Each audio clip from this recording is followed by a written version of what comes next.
यानंतर मुंबईकरांसाठी अतिशय महत्त्वाची बातमी आहे। मुंबईकरांच्या सेवेत आता नवी लोकल दाखल होणार आहे। या लोकलचं वैशिष्ट्य म्हणजे या नॉन एसी लोकलचे दरवाजे स्वयंचलित म्हणजेच ऑटोमॅटिक असणार आहेत। दरवाजे बंद झाल्यानंतर हवा खेळती राहण्यासाठी 2 भल्या मोठ्या खिडक्या आणि रूफ व्हेंटिलेशन सिस्टीम सुद्धा या लोकलमध्ये असणार आहे। यासोबतच लोकलमध्ये पहिल्यांदा सीसीटीव्ही सुद्धा असणार आहे। स्वयंचलित सरकते दरवाजे असलेली देशातील पहिली नॉन एसी लोकल ट्रेन आता पूर्णपणे तयार आहे आणि ती मध्य रेल्वेकडे आलेली आहे। कुर्ला कारशेडमध्ये याची चाचणी घेतली जाणार आहे। या लोकलमध्ये एक डब्यातून दुसऱ्या डब्यामध्ये सहज जाता येईल। डब्यांमध्ये आधुनिक वायू विजन यंत्रणा, त्याचबरोबर छतावरील ब्लोअर्स, सेन्सर्स, टॉकबॅक सुविधा, माहिती फलक आणि गर्दीच्या वेळी आपोआप बंद होणारे दरवाजे अशी सुरक्षा आणि सोयीची वैशिष्ट्ये आहेत। या सगळ्यांचा आढावा घेतलेला आहे आपले प्रतिनिधी संकेत वरक यांनी। मी सध्या आहे मुंबई लोकलच्या कुर्ला कारशेडमध्ये आणि इथे येण्याचं महत्त्वाचं कारण म्हणजे एक नवीन लोकल इथे दाखल झालेली आहे। खरं तर वैशिष्ट्य असं आहे की ही नॉन एसी लोकल आहे, पण नॉन एसी जरी असली तरी या लोकलला स्वयंचलित दरवाजे म्हणजेच ऑटोमॅटिक डोर्स आहेत। जेव्हा ही लोकल जी आहे ती स्टेशनला पोहोचेल तेव्हा याचे दरवाजे असतील ते ऑटोमॅटिकली उघडले जातील आणि प्रवासी आत शिरल्यानंतर ते ऑटोमॅटिकली बंद देखील होतील। आता सुरुवातीला एक असा प्रश्न आला होता की ऑटोमॅटिक डोर्स दरवाजे बंद केले लोकलचे तर लोक आतमध्ये घुसमटतील का, पण त्या अनुषंगाने देखील महत्त्वाचं पाऊल इथे उचललेलं दिसतं। ते म्हणजे ज्या विंडोज ज्या आहे, जी खिडकी आहे ती एकच खिडकी आहे, पण ती भली मोठी अशी ही खिडकी इथे आपल्याला पाहायला मिळते। खरं तर दोन्ही बाजूला ही खिडकी आहे, त्याच्यामुळे हवा जी आहे ती खेळती राहील।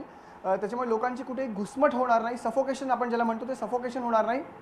आणखी एक गोष्ट महत्त्वाची म्हणजे अर्थात दरवाजे बंद होणार आहेत, सुरक्षेच्या दृष्टिकोनाने खूप मोठं पाऊल आहे। आणखी एक सुरक्षेच्या दृष्टिकोनाने मोठं पाऊल म्हणजे आपण ते सीसीटीव्ही देखील आपल्याला दिसतोय, सीसीटीव्ही देखील इथे लावण्यात आलेले आहे। त्याच्यामुळे कुठेतरी एक मुंबई लोकलच्या आतमध्ये आता नेमकं काय होतं त्याच्यावरती देखील सर्व्हेलन्स असणार आहे। आणखी एक महत्त्वाची गोष्ट म्हणजे इथे अलार्म सिस्टम आहे, टॉकबॅक सिस्टम देखील इथे देण्यात आलेले आहेत, जेणेकरून कोणत्या इमर्जन्सीमध्ये प्रवासी असतात त्यांना जे रेल्वेचे अधिकारी असतील त्यांच्याशी बोलता देखील येईल।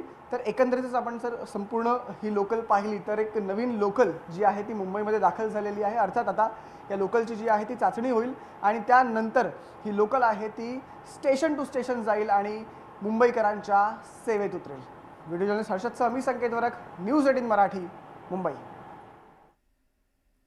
या ट्रेनमध्ये जे दरवाजे आहेत त्या दरवाजांमध्ये ऑटोमॅटिक क्लोजर तर आहेच, सोबतच ऑलमोस्ट 2/3 पोर्शन जो आहे तो लोअरनी याच्यामध्ये केलेला आहे, ज्याच्यातनं हवेच्या येण्या जाण्याला कुठल्याही प्रकारचा प्रतिबंध होणार नाही। याशिवाय या कोचमध्ये या 12 जे कोच आहेत त्याच्यामध्ये 6 coach plus 3 coach plus 3 coach अशी अरेंजमेंट करण्यात आलेली आहे, ज्याच्या माध्यमातून गर्दीचं योग्य ते विभाजन होईल आणि एका कुठल्याही डब्यामध्ये जास्त गर्दी होणार नाही याची काळजी आपण घेणार आहोत। याशिवाय याच्यामध्ये प्रत्येक कोचच्या वरती 2 रूफ माउंटेड व्हेंटिलेशन सिस्टम बसवण्यात आलेले आहेत।